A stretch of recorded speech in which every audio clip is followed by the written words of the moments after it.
संहितेचं नाव आहे बाबलच्या आयुष्यातील धादांत सत्य. लेखन जयंत पवार, दिग्दर्शन मी ऋत्विक व्यास, शैलीमय आणि शास्त्रज्ञ. सुरू करतो. बाबलच्या आयुष्यातील धादांत सत्य. राष्ट्रपती पंचायतीच्या कार्यालयात आधीच येऊन बसले होते. त्यांना प्रतीक्षा होती बाबलची. बाबल हरियासुदाचा कोण? आता 30-32 आहे. त्याला चालता येत नाही म्हणे. कसा दिसत असेल तो? राष्ट्रपतींच्या मनात चलबिचल सुरू होती. भारत देशाचे राष्ट्रपती आज हातातली कामे टाकून वाकडी वाट करून चावडीवर कशाला आले? महाराष्ट्राच्या नकाशावर बांबळे गाव कुठे हे तहसीलदारांनी चटकन सांगता यायचं नाही अशा पुसत इतक्या एवढ्या दिसणाऱ्या मागास गावात देशाच्या प्रथम नागरिकांनी येण्याचे कारण तरी काय?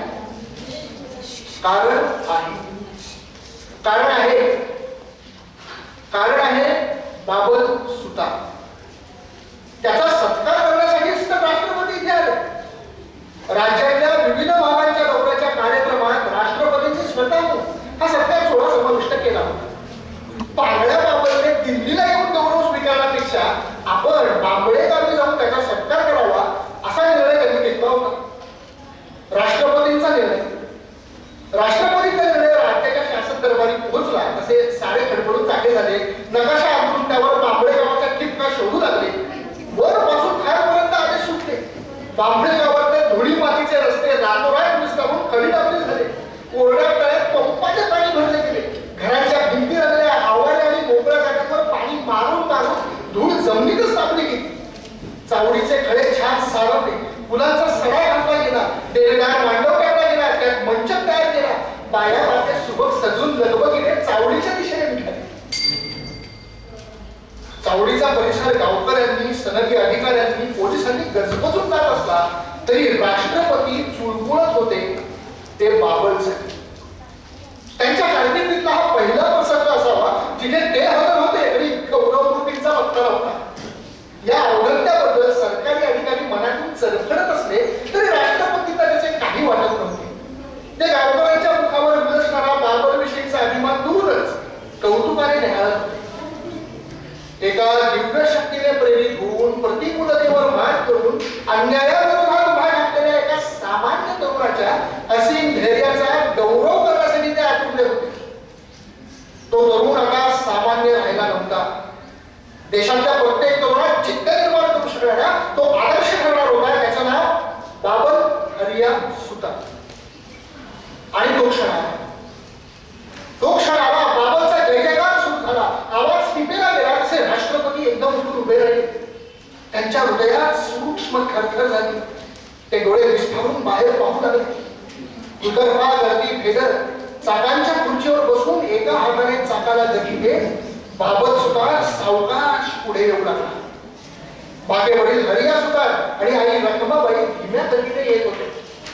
त्यांच्या मागे बाबलचा भाऊ लघु आणि बहीण चंद्रबागा येत होती. बाबलवर फुलांचा पाकळ्यांचा वर्षाव होऊ लागला. तो झेलत बाबल मांडवाच्या मंचकावर आपल्या पांगुळ माऱ्यासह आला.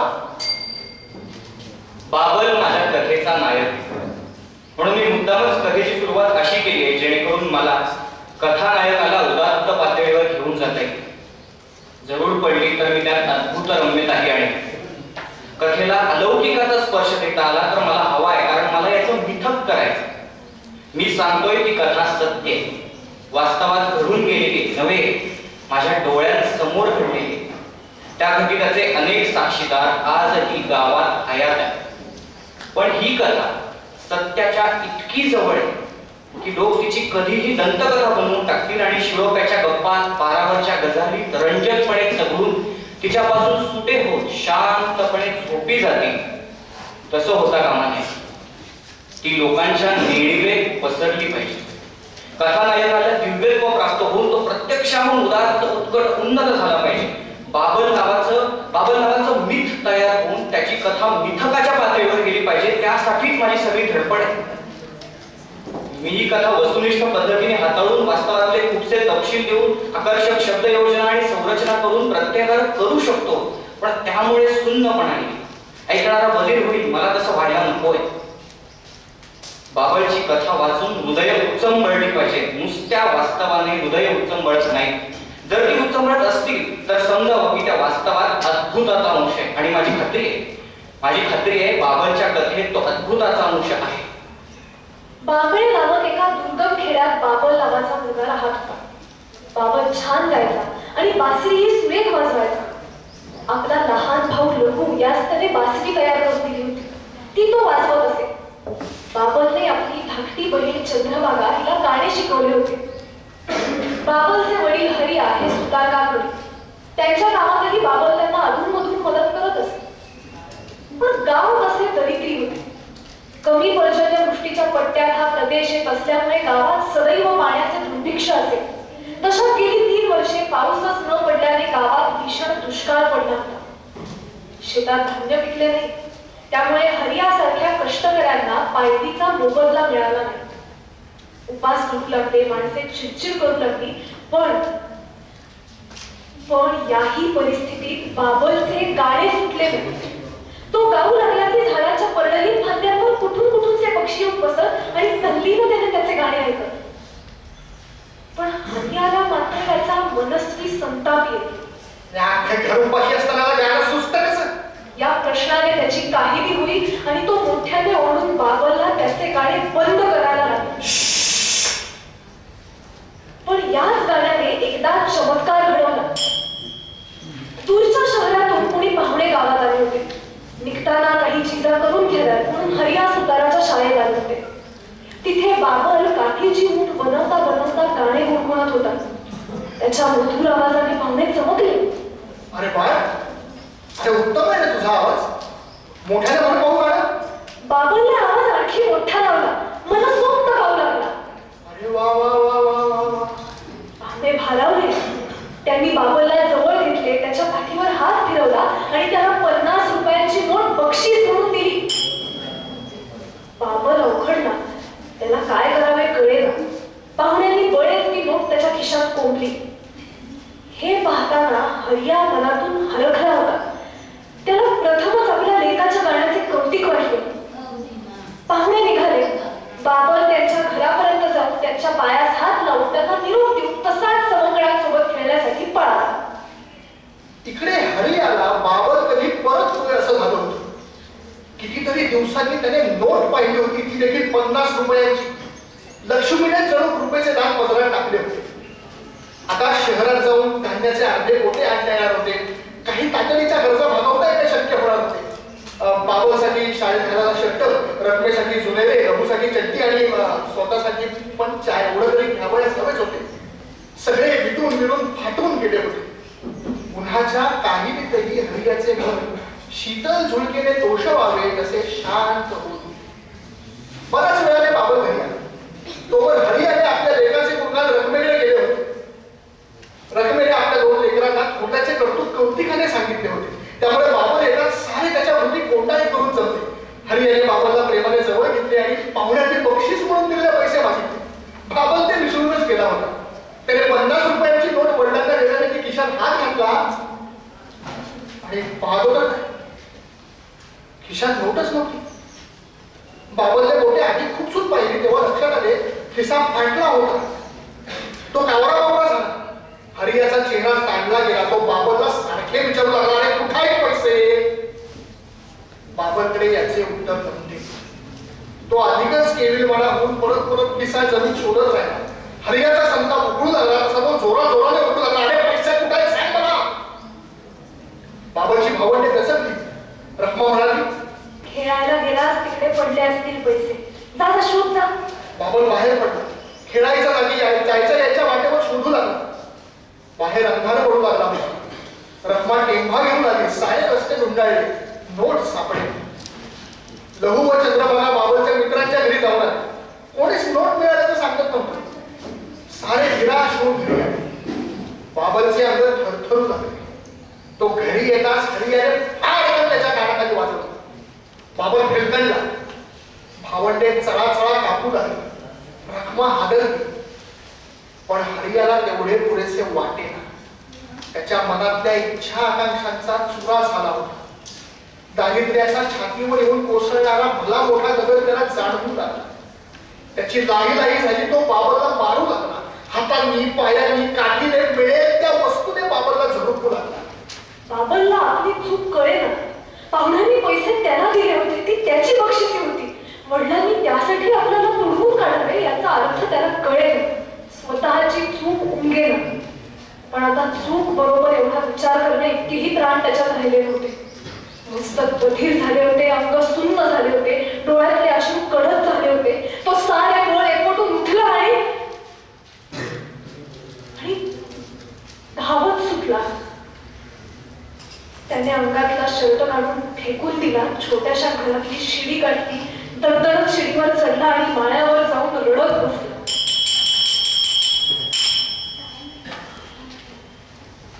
हरियाने घराला एक पोटमाळा केला होता. तिथे जुनी हत्यारे, बिनउपयोगाच्या लाकडाच्या फळ्या आणि अन्य भंगाराचे सामान पडले होते. त्या बुचक्या माळ्यावर कडी काळाचा अंधार साठला होता. त्या अंधारात बाबल शिरला. आपल्या वेदनेला, अपमानाला, अश्रूंना वाट मोकळी करून देऊ लागला. ते सारे अंधारात रिचत होते, पण बाबलच्या अंतःकरणातून पुन्हा नव्या लाटेने बाहेर पडत होते. त्या रात्री बाबल जेवला नाही. घरातले कुणीच जेवले नाही. हरिया दारू पिऊन रात्रभर ओरडत बडबडत बदळत राहिला. दुसऱ्या दिवशी सारे हळूहळू कामाला लागले. रखमाने हळूच शिडीवर चढून बाबलला साथ घातली. तो अजूनही तसाच पाठ फिरवून झोपला होता. मायेच्या हाकेने तो जागा झाला, पण उठला नाही. मग तिने लघु आणि चंद्रभागाला आलटून पालटून पाठवले. त्यांनी शिडीवर उभे राहून दादाला साथ घातली, पण बाबलने हू केले नाही की चूक. रखमाने संध्याकाळी हरियाच्या पाया पडून त्याला बाबलची मनधरणी करायला सांगितली. हरियाचा राग गेला नव्हता. त्याने बायकोस तुटकाळली. दुसऱ्या दिवशीही बाबल घरी आला नाही. रखमा शेजाऱ्या बाजारांकडे धावली. ते घरी आले. बाबलची विनवणी करू लागले. रखमा रडू लागली, पण बाबल कोणासही बदला नाही. उघड्या अंगाने निश्चित पडून राहिला. नंतरच्या दिवशी हरिया नरवला. त्याने शिडीवर चढून बाबाला खाली येण्यास सांगितले. स्वतःच्या गालावर मारून घेतले, पण बाबल आला नाही. बातमी वाऱ्यासारखी गावात पसरली. गावकरी बाबाच्या घरी जमले. बाबल, अरे बाबल खाली ये, आमच्यात ये. हे बघ, कोणी तुझ्यावर रागवणार नाही. तुझ्या वडिलांना क्षमा कर, आईवर दया कर. अरे किमान भावंडांची तरी आठवण ठेव, खाली ये. पण बाबल आला नाही. काहींनी माळ्यावर जाऊन त्याला बळेच खेचून आणण्याचा प्रयत्न केला, पण बाबल माळ्याच्या लाकडी फळ्यांना घट्ट चिकटून पडून राहिला. डिंब हल्ला नाही. तो साऱ्या जगावर रागावला होता. कोवळ्या फुलासारखा त्याचा आत्मा बाबाच्या क्रूर भावनांनी चुरडला होता. हे जग क्रूर आहे, बाबासारखे निष्ठुर आहे, हे जळून गेलेल्या वातीच्या काजळीसारखे बाबाच्या अंतःकरणाला घट्ट चिकटले. या काजळीत त्याचे गाणे काळवंडून गेले. भाषणे विरघळून गेले. बोलणे हरवून गेले. ह्या माणसात जाणे नको. ह्या माणसांच्या जगात जगणे नको.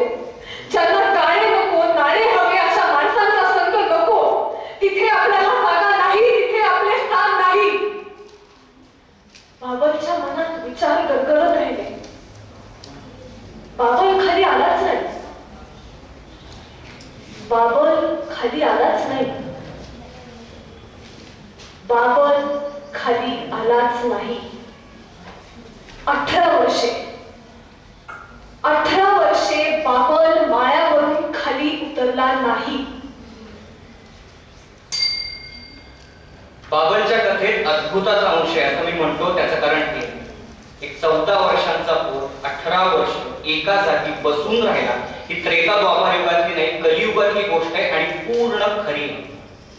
माझ्या भोवती पसरलेल्या असत्याच्या झगमगाटात ही सत्याची प्रखर ठिणगी दिसेनाशी होण्याची दाट शक्यता असल्यानेच मला त्याचं मिथक करायचं. मला माहित आहे मिथक कोण तयार करतं आणि कशासाठी. इथे बघता बघता वर्तमानाचा भूतकाळ होतो, भूतकाळाचा इतिहास बनतो आणि इतिहासाच्या पुराण कथा बनतात. जितांच्या कथा जेतेच होतात आणि आपल्याला अनुकूल करून घेतात, स्वतःचा इतिहास रचतात, त्याला दिव्यत्वाची जोड देतात, त्यावर दैवी प्रकाश पाठवतात. सामान्य माणसं देवाला आणि दैवाला टिकतात. देवापर्यंत त्यांना पोचता येत नाही आणि दैव त्यांना ज्ञात होत. दोहोंच्या दहशतीत चमत्कारापुढे नतमस्तक होऊन माणसं जगतात. पोथ्यांमधल्या मिथकांना शरण जातात. नवी मिथकं निर्माण करणं हे लेखक म्हणून माझं काम आहे. कारण जुनी मिथकं इतिहासाला वापरून त्यावर चमत्काराचा खोटा मुलामा लावून बनलेली आहे. त्यातली मूल्य माझी नाही. ती दारी आलेल्या अतिथीसाठी पोटच्या पोराचं मुंडकं उखळीत काढणाऱ्या चांगुण्याची गोष्ट सांगून तिला सतीत्व बहाल करतात. अहल्येला भोगणाऱ्या इंद्राला फुटकळ शापावर जिवंत सोडून अहल्येला मात्र युगानुयुगे शिळा बनवून टाकतात आणि एका पुरुषोत्तमाच्या पायानेच तिचा उद्धार करतात. पाण्याचा वाटा मारायला आलेल्या श्रावणाची हत्या करून त्याला मातृपितृ प्रेमाची कथा जोडून दिशाभूल करतात. जर इथे बाबाच्या मांडीवरून खाली खेचल्या गेलेल्या ध्रुव बाळाचं मिथक तयार होतं तर बाबलचा का होऊ नये? ध्रुव राजपुत्र असल्यामुळे त्याचा क्रोध मोठा आणि बाबल एका निर्धन सुताराचा पोर असल्यामुळे त्याचा राग हलका, असं थोडंच आहे. त्याचा हट्ट ध्रुवा इतकाच प्रखर होता. खरं तर तो एका जागी 18 वर्ष बसून राहिला. हीच गोष्ट त्याला असामान्य बनवायला पुरेशी आहे, पण त्याचं मोठेपण त्याच्याही पुढे, ध्रुवाच्याही पुढे. बाबांना सारे सांगून थकले होते, बिनवून शिंडले होते. आई रखमा चुलीपाशी रडत बसायची, बाप भरल्या डोक्यावर हात मारून घेत राहायचा. हळूहळू गावकऱ्यांनी यावर चर्चा करणं थांबवलं. सारे आपापल्या कामाला लागले होते. पण बाबलच्या भावंडांना झोप नाही यायची. चंद्रभागा शाळेत जात नव्हती, पण आता लघुनेही शाळेत जाणे थांबवले होते. दिवसभर ते माळावर रानात निरुद्देश उदास फिरत राहतात. दोघांनाही ठाऊक होते आपल्या दादाने कितीतरी दिवसात अन्नाचा कण घेतलेला नाहीये. त्या दिवशी दोघांनी रानभर फिरून बोरे करवंदे गोळा केले. घरी आल्यावर चंद्रभागाने शिडीवर चढून एका पातेल्यातून रानमेवा दिला. दादा, ती त्याच्याशी हळूहळू आवाजात बोलू लागली. हे घे. बाबल फक्त ऐकत होता. बाबल काही बोलला नाही, पण त्याने पातेल्यातली करवंदे बोरे घेतली. दादाने खाल्ले हे पाहून बहीण आनंदी. लहू लहू ती गाऊ लागली. तिचे गाणे बाबलने तल्लीन होऊन ऐकले, पण बोलला नाही. लहू, दादानं खाल्लं. लहू आनंदला. त्याने पाण्याचे भांडे शिडीवर चढून बाबलला दिले. बाबल पाणी प्याला. लहूने शिडीवर बसून आनंदाने बासरी वाजवली. बाबलने ती कान देऊन ऐकली. रखमाने एका लाटणीतून बाबलला जेवण द्यायला सुरुवात केली. बाबल ते घेऊन आला, पण तो खाली मात्र उतरला नाही.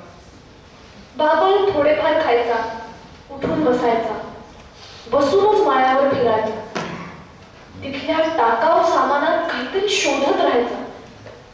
माळ्याला एक खिडकी होती, काही कौलं फुटली होती, त्यातून थोडाफार प्रकाश यायचा. उजेड असेपर्यंत बाबल हालचाल करी. अंधार पडला की पडून राहील. अंधारात सारे झोपल्यावर आपले विधी उरकी आणि मागच्या खिडकीतून खाली टाकून दे. रात्रीच्या अंधारात आणि दिवसभराच्या अंधुक उजेडात त्या निबिड पोटमाळ्यावर बाबलची साधना चालली, स्वतःशी संवाद चालले. एकदा लहूचे बासरी वाजवून झाल्यावर माळ्यावरून एक बासरी खाली आली. लहूने पाहिले ती नवी होती. आकाशातून पडल्यासारखी ती बासरी आपल्या दादाने तर बनवली नसेल अशी शंका लहूला चाटून गेली आणि त्याची खात्रीच पडली. कारण दुसऱ्या दिवशी माळ्यावरून एक कृष्ण हात बाहेर आला होता आणि त्या हातात आणखी एक बासरी होती. तो हात बाबलचा होता. लहूने सुताशाळेतली वडिलांची काही हत्यारे खूप चूक माळ्यावर नेऊन ठेवली. बाबल बसल्या जागी हात चालू लागला. तो हळूहळू काम करीत असे. त्याचा आवाजही कुणाला घेत नाही. एक दिवस चंद्रभागा गमती जमती सांगत शिडीवर बसली होती. चंद्रभागाचे पडपडे संपताच वरून हात आला. मग दुसरा, दोन्ही मुठीत लाकडी चकत्या होत्या. त्याने त्या खाली सोडल्या. चंद्रभागाला कळले दादाने तिच्यासाठी लगोऱ्या बनवल्या. तिने आनंदाने उड्या मारल्या. लहू, लगोऱ्या. एकदा बाबलने रखमासाठी बसायचा पाठ करून दिला. ही गोष्ट रखमाने पाणी भरताना कौतुकाने बायकांना सांगितली. बातमी गावभर झाली. छान. त्या दिवसापासून गावातल्या बाया बापे हरियाच्या घरी येऊन बाबलला मार्गी कामे सांगतात. बाबल त्यांना कुंट्या, पाट, फळ्या, पोळपाट, डाब, मुलांना चिजा करून दे, मुलांना गोरे लगोऱ्या विटी जाणू असे बनवून दे. माणसे चांगली होती, ती या कामाचे बाबाला थोडेफार पैसे देत, कौतुक करत, हळहळ आणि निघून जात. बाबाने हे पैसे साठवण्यासाठी एक लाकडी पेटी केली. या पेटीत तो पैसे टाकत असे आणि झोपी जात असे. अशी 18 वर्ष गेली. या 18 वर्षात बाबत बोलला नाही, काम करत राहिला, पैसे पेटीत टाकत राहिला. अशा 6 पेट्या त्याने तयार केल्या. पण बाबलच्या मायावरील वास्तव्याबाबत एवढेच सांगता यायचे नाही. कधीतरी बाबांना वाटू लागले आपणही लहूसारखी बासरी वाजवावी. आपण पूर्वी बाबा वाजवत होतो तसंच आताही वाजवावा, म्हणून बाबाने बासरी बनवायला घेतली. पण त्याच्या हातून बासरी न होता वेगळेच वाद्य तयार झाले. त्याचा सुरुवातीचा आकार बासरी सारखाच असला तरी पुढे तो छोट्या भोपळ्यासारखा गोल होऊन गेला होता. हे कसे झाले हे बाबललाही कळले नाही. बाबल ते वाद्य वाजवू लागला तेव्हा त्यातून निघणारे सूर बासरीप्रमाणे मधुर मंजूर होते. ते तापलेल्या सरीप्रमाणे उग्र आणि पोकदार होते. वारुळातून नाग उत्कारत निघावा तसे होते. पण सूर जसे वाढत जात तसे त्यातून ध्वनी लहरीच्या कंपनांचे एक फुंकणारे आवर्तन तयार होईल. तो नाद त्यातली लय आसमंताला वेढून टाकत असे आणि ऐकणाऱ्याच्या कानामनात सूक्ष्म थरथर निर्माण करत असे. दिवस जात होते तसा बाबल मोठा होत होता. मोठा होणारा बाबल कसा दिसत असेल याची कुणालाच कल्पना नव्हती. आता हरिया थकला होता. आता पूर्वीसारखी मोठी कामे येत नसत. विहिरीवर लोकांनी मोटर पंप बसवले, अनेक घरात ट्रॅक्टर दिसू लागले. घरे बांधण्यासाठी व दुरुस्तीसाठी लोक तालुक्यातून कंत्राटाने सुतार आणि दवंडी मजूर बोलवत. त्यामुळे हरियाचे दारिद्र्य तसेच राहिले. लहू तालुक्याला कंत्राटदाराकडे जाऊन कामे करू लागले. चंद्रभागाही मोठी झाली होती. तिच्या बरोबरीच्या मुलींची लग्न झाली होती, परंतु चंद्रभागाचे लग्न पैशा अभावी होत नव्हते. हरियाकडे हुंड्यासाठी नव्हे तर लग्नाच्या खर्चासाठी काही उरले नव्हते. उलट कर्जाचा मोठा डोंगर उरावर होता, त्यामुळे स्थळे येत आणि जात. एकदा एक स्थळ चंद्रभागाला चालून आले. मुलाला हुंडा नको होता, मुलगा मेहनती होता, त्याला फक्त चंद्रभागाचा हात हवा होता. घरात भरपूर खर्च नव्हता, पण हरियापाशी कुठकी कवडीही नव्हती. थोडेसेही कर्ज मिळणे इतकी पत उरली नव्हती. लहूचाही किस्सा फाटकाच होता. रात्रभर सारे विचार करत होते. रात्री लहू जेवण देण्यासाठी शिडीवर चढला. जेवणाची ताटली त्याने माळ्यावर ठेवली, तोच त्याचा हात गच्च पकडला गेला. एका काटपुळ्या हाताचा पंजा त्याच्या मनगटा होती लपेटला गेला. लहू दचकला, पण पाठोपाठ वर अंधारात दोन डोळे चमकताना दिसले. बाबलने एकामागून एक 6 लाकडी पेट्या पुढे सरकवल्या होत्या. लहूला त्या घेण्याचा इशारा तो करत होता. पाठोपाठ शब्द आले. चंद्रीचं लगीन करून टाक. लहू ठराला. महत् प्रयासाने उच्चारले गेलेले शब्द होते. त्यांचा ध्वनी शंखासारखा घुमला. लहू पेट्या घेऊन खाली आला. त्यात बाबलने साठवलेले पैसे सर्वांनी रात्रभर बसून मोजले. ते 22,000 रुपये होते. साऱ्यांच्या आनंदाला पारावर उठला नाही. लग्न होण्यासाठी एवढे पैसे पुरेसे होते. हरिया आणि रकमाने खालूनच बाबलला हात जोडले. बाबलने साठवलेले पैसे बहिणीच्या लग्नासाठी दिले ही गोष्ट मग शेजारी पाजारी कळली. सगळे बाबलचे कौतुक करू लागले. कधीही न दिसणाऱ्या पण संकटकाळी धावून येणाऱ्या देवासारखा तो वाटू लागला सर्वांना. त्यानंतर 2 दिवसांनी ही सांजेला लहू रडत ओरडत होता. पेट्यांमध्ये सुटी नाणी देऊन त्याच्या नोटा मिळवण्यासाठी तो जिल्ह्याला गेला होता. तिथून 22,000 रुपये बंडीच्या खिशातून जपून आणताना गावच्या वेशीवर काही लोकांनी त्याला पकडून मारले आणि सगळे पैसे काढून घेतले. एकटा लहू काही करू शकला नाही, उलट तो झाला होता. व्याजावर पैसे देणारा नागप्पा सावकाराने माणसे आणून आपले कर्ज या प्रकारे वसूल करून घेतले होते. लहूचा आक्रोश बघून रकमाचे हातपाय गळून गेले. हरिया चौकारून उठला आणि तो लहूलाच मारू लागला. चंद्रभागाच्या डोळ्यासमोर तर अंधारच पसरला होता. सुताराच्या घरातला आरडाओरडा ऐकून गावकरी जमले. नागप्पाच्या नावाने बोटे मोडू लागले. पण त्याला जाब विचारायची हिंमत कोणाचीही नव्हती. हरिया तर बाबलच्या फुटक्या कर्मालाच दोष देऊ लागला. माळ्यावर असलेल्या बाबलला कळले लुटले गेले. त्याच्या सर्वांगातून रक्त सळसळत गेले. सहस्र इंद्रियात डसल्या. पुन्हा एकदा त्याच्या हक्काचे पैसे गेले होते. पण आता डोळ्यातून अश्रू येईनात. मस्तक गरम झाले. इतके की ते तापून फुटेल की काय असे बाबाला वाटू लागले. त्याने ते वाद्य जवळ उठले आणि त्यात प्राण फुंकल्यासारखे ते तो वाजवू लागला. त्यातून तापलेले सूर चिरफाडल्यासारखे निघू लागले. लोक चकित भयभीत होऊन पाहू लागले आणि बघता बघता सगळे गाव गोळा झाले. अचानक वाद्य थांबले आणि आसमंत भेदणारे ओरडणे ऐकू येऊ लागले. सारे धावले. बाबा माळ्याच्या काठावर येऊन उतरू बघत होता. लघु धावला. त्याने भावाला झेलले, खाली आणले. पण आले रे. बाबा उभाच राहू शकत नव्हता. माळ्यावर कधीच पायावर उभे न राहिल्याने त्याचे पाय काठी एवढे बारीक निकामी झाले होते. तो त्याच बुलंद आवाजात माळ्याकडे बोट दाखवून काही सांगत होता. लघु वर गेला. तिथे बाबरने तयार केलेला पांगुळ गाडा होता. तो त्याने खाली आणला. बाबर त्यावर बसला. अस्थिपंजर देह, केसांच्या जटा, छातीपर्यंत वाढलेली दाढी, उघडाबंब देह आणि केसांच्या जंजाळातून लुकलुकणारे दोन तेजस्वी डोळे. 18 वर्षे मूक राहिलेल्या साठलेल्या क्रोधाचा आगडोळ झाला होता. दुर्वासाहून संतप्त आणि अगस्तीहून कृतनिश्चयी झालेला बाबर शंखनादासारख्या घुमणाऱ्या आवाजात म्हणत होता, चला पोलिसांकडे चला. आणि त्याच्या मागून जनाचा लोंढा धबाबा वाहत सुटला. आपल्या हडकुळ्या हाताने पांघरूळ गाड्याच्या चाकाला गती देत बाबर भरभर पुढे सरकत होता आणि त्याच्या दुर्दम्य इच्छाशक्तीने मंत्रभारित होऊन बाबर असे ओरडत जनांचा प्रवाह निघाला. इथवरची गोष्ट ऐकल्यावर कुणाचीही खात्री पटेल की बाबल हा अलौकिक होता. मिथक अलौकिक माणसांचीच होता. ध्रुवाप्रमाणेच त्यालाही न्याय व्हावा. पण ध्रुवाप्रमाणे तो राज्य सोडून गेला नाही. तो त्याच्याच राज्यात, त्याच्याच गावात, त्याच्याच घरात विजनवासात राहिला आणि आपला न्याय त्याने तेथेच केला. त्याचा बाप उत्तानपाद राजा नव्हता की जो मुलासाठी राजपद द्यायला तयार होता. त्याचा काळ आर्ष नव्हता की जिथे विष्णू भगवान प्रकट होऊन त्याला ताऱ्याचे आढळपत भान करील. किंबहुना तो दिवसागणी रुपडं बदलत अधिकाधिक मायावी होत जाणाऱ्या आणि असंच त्याची बजबजपुरी समजल्या जाणाऱ्या विश्वनगरीतल्या काळोख्या जागांमध्ये साचलेल्या चिखलात वळवळणारा किडा होता. माहिती अणुतंत्रज्ञान युगाच्या प्रस्फोटाच्या काळातला, या युगाच्या लक्षणांचा स्पर्शही न झालेला कुपोषित जीव होता. त्याची लढाई ही चित्त थरारक आणि स्फूर्तिदायीच ठरली पाहिजे.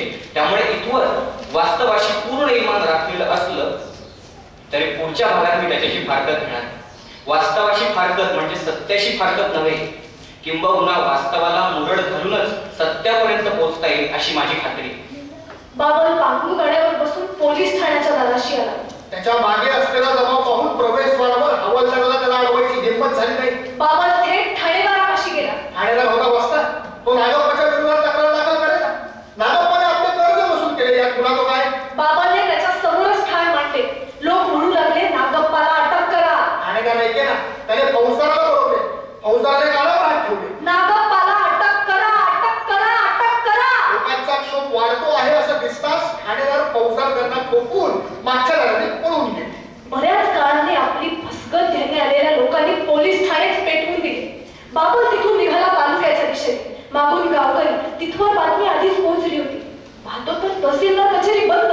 लोक संतापले. त्यांनी दगड मारून कचेरीची नासधूस केली. ही बातमी गावागावात पसरली. तिथले लोक धावत आले. बाबर पुढे धावतच होता. पांघरूळ गाड्याचे चाक भराभर फिरवीत होता. दगड मातीचा रस्ता असू दे नाहीतर प्रशस्त मार्ग, पांघरूळ गाडा भरधाव निघाला होता. जिल्हाधिकाऱ्यांनी पोलीस तैनात ठेवले होते. पण दुबळा बाबर आणि मागचा प्रचंड समुदाय बघून पोलिसांची त्यांना हात लावायची हिंमत नाही झाली. साऱ्यांनी पोलिसांच्या देखत जिल्हा कार्यालय उठवले. माणसे वाढत होती. नवी नवी येऊन मिळत होती. शहराच्या दिशेने जाणारे सगळे रस्ते माणसांनी भरले. राज्यकर्ते हादरले. अचानक उठून हे आवाजाचे चक्र आले. त्याने सारे चिंतित झाले. इंद्राचे आसन डळमळू लागले. राज्यभर माणसे रस्त्यावर धावत होती. बाबरचे लाटलेले 22,000 सर्वांना आपले वाटले. प्रत्येकाचे मेहनतीचे, कमाईचे, घामाचे असे काही काही लाटले गेले होते. ते आता त्यांना मिळायलाच हवे होते. राज्यात संदेश गेले. आकाशवाण्या झाल्या. सगळी मंत्रालये, विधिमंडळे धोक्यात आली. संसदेला धोका निर्माण झाला. दिल्लीशिवाय गडबडून जागे झाले. कोण हा बाबर? चौकशीचे आदेश सुटले. बाबरला सन्मानाने दिल्ली सांगण्यात आली. त्याची तक्रार पंतप्रधानांनी ऐकली व तात्काळ कारवाई केली. नागप्पाला अटक झाली. नागप्पा सारख्या अनेक सावकारांना बेड्या पडल्या. बाबरला पंतप्रधानांनी 1 लाखाची थैली दिली व न्यायालयात गेलेल्या प्रत्येक माणसाला न्याय मिळेल अशी हमी दिली. बाबरची विमानाने सन्मानपूर्वक त्याच्या गावी पाठवणी करण्यात आली व त्याला योग्य मुहूर्तावर राष्ट्रपतींच्या हस्ते गौरव पदक देण्याची जाहीर झाली. अशा प्रकारे बाबर सुद्धा देशातील प्रत्येक सामान्य माणसाच्या हृदयात अढळपण मिळवून विराजमान झाला. बाबलची मिथक कथा अशा रीतीने सुफळ संपूर्ण करायचा माझा विचार. बाबल या मार्गानेच चिरंजीव होऊ शकतो, दंतकथेच्या पलीकडे जाऊ शकतो. शेवटाकडचा भाग अतिरंजित आहे असं कोणी म्हटलं तर मला राग येणार नाही. कथेला चमत्कृतीजन्य कलाटणी द्यायची तर त्यात अतिरंजितपणा येणारच. शेवटी चमत्कारालाच नमस्कार केला जातो. पण का कोण जाणे लेखक म्हणून मला अजून आत्मविश्वास येत नाही. ही कथा मिथक म्हणून मी लोकांमध्ये रुजवू शकेन हाच आत्मविश्वास मला हवा आहे.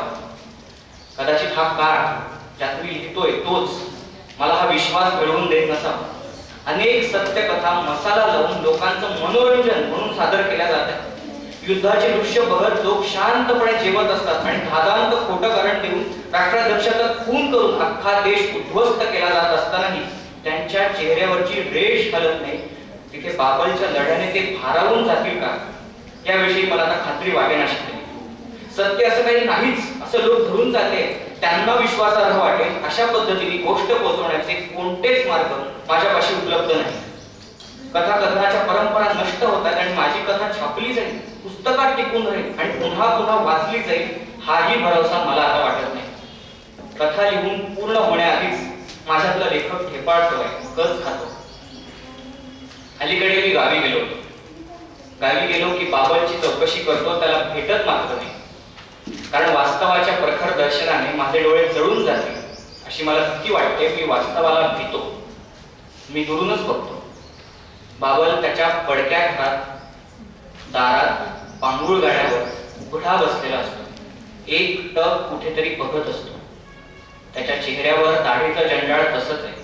केसांच्या जटा झाल्या आणि आता दातही पडलेले. 50शीतच 80 वर्षांच्या म्हाताऱ्यासारखा दिसतो बाबा. आतून एक बाई येते पिकलेल्या केसांची.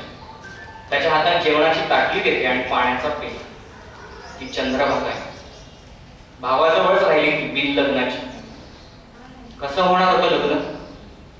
22,000 रुपयांचा जाब विचारायला माळ्यावरून खाली उतरलेल्या बाबलला पोलीस ठाण्यात फौजदारांनी बेदम मारला. त्याचे पाय गेलेच होते, एक हातही मोठा. फौजदाराचा उग्रावतार बघून गावकऱ्यांचा जमाव मागच्या मागेच पळाला. पोलिसांनी लहुला तुरुंगात टाकला आणि यथेच्छ धुतला. त्यानंतर शहरात कामधंद्यांसाठी गेलेला लहू बरीच वर्ष परतलेलाच नाही.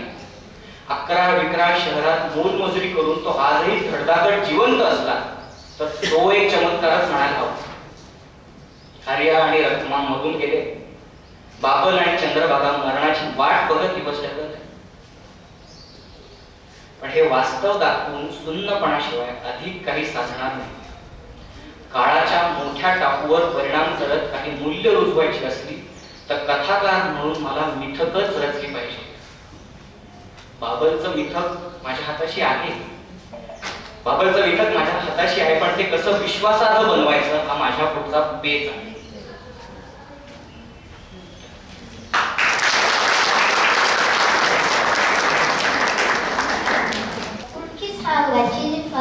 मला खूप आवडलं. मला ना अशा गोष्टींमध्ये खूप इंटरेस्ट आहे. मी ज्या पण आतापर्यंत कथा ऐकल्या ना त्या खरं रहस्यदायक होत्या. तुमची जी कथा होती ना ती तर एकदमच रहस्यदायक. जेव्हा तो त्या माळीत चढला पिंजऱ्यात, मला वाटलं की तो आता राहण्याने वाचू शकणार नाही. पण नंतर त्याची जी बहीण होती चंद्रमाला पिंजऱ्यामध्ये बोरं दिले, दूध जेव्हा खाल्ले तेव्हा मला त्या प्रश्नाचं उत्तर मिळालं. आणि तुम्ही जी ऍक्टिंग केली ना ती खरंच खूप सुंदर होती, एकदम छान.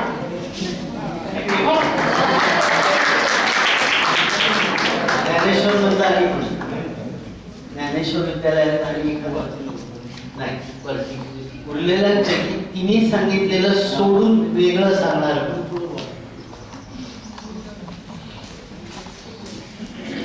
नमस्कार, माझे नाव श्रावणी साहेबराव गांगुर्डे आहे. मी डॉक्टर काकासाहेब पूर्णपात्रे माध्यमिक विद्यालयातून आलेली आहे. घडलेल्या प्रसंगात बाबांच्या वडिलांनी जर त्याला रागवलं नसतं तर तो खोलीत त्याने स्वतःला बंद केलं नसतं आणि मग त्याची कला विकसित झाली नसती.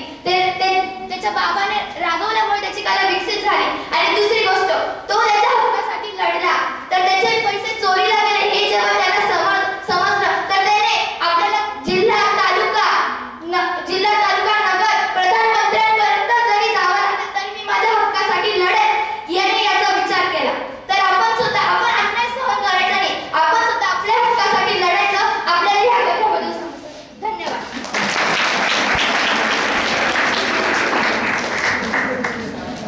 तर मला असं वाटतं की छान झालं. आणि याच्यामध्ये एक लक्षात आलं का? बोला.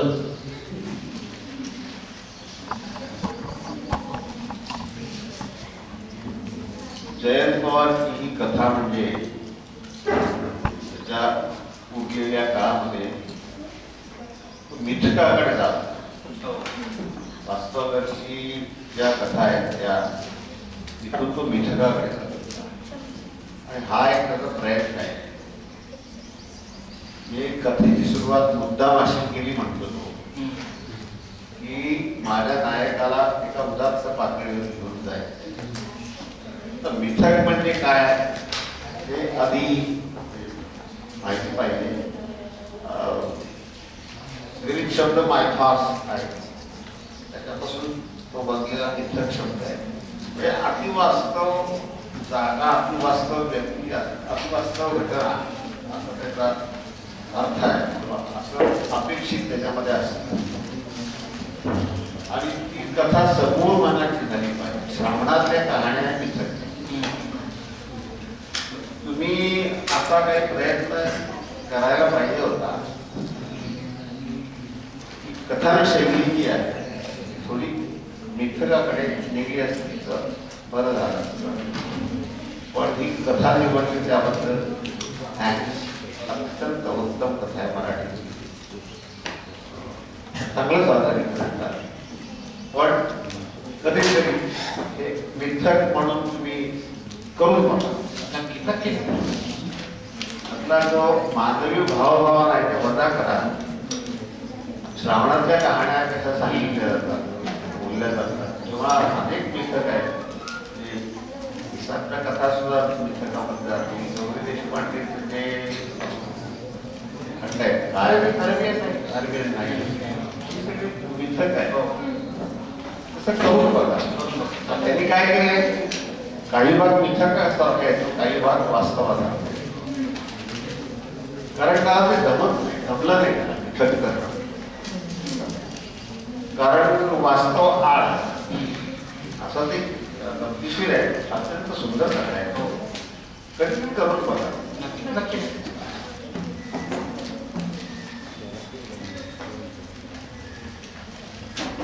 मगाशी आमचं बोलणं झालं त्यामध्ये तेच की 6 रत्नाकर मंदिरीच्या कथा आलेल्या आहेत. म्हणजे रहस्यकथा आणि मूळकथा म्हटले की रत्नाकर मंदिर.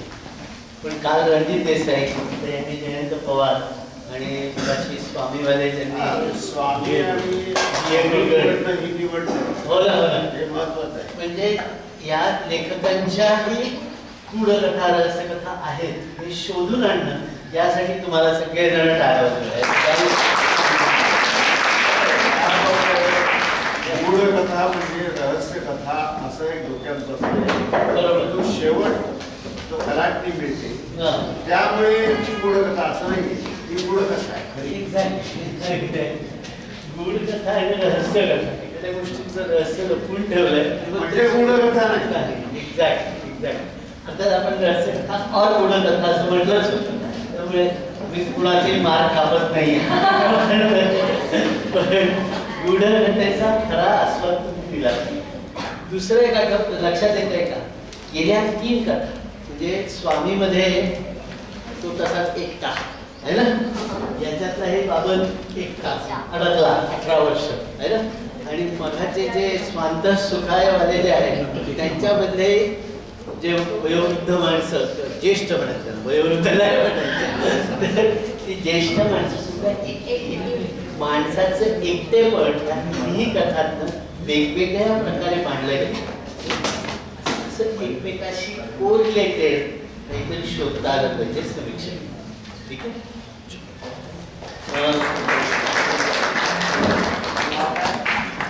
शार्दूलला एक शब्द जो आहे आनंदला नाही, आनंद. सर ते शब्दांचं हे सांगताय आनंदला, आनंदला आनंदला हे शब्दोच्चार आहेत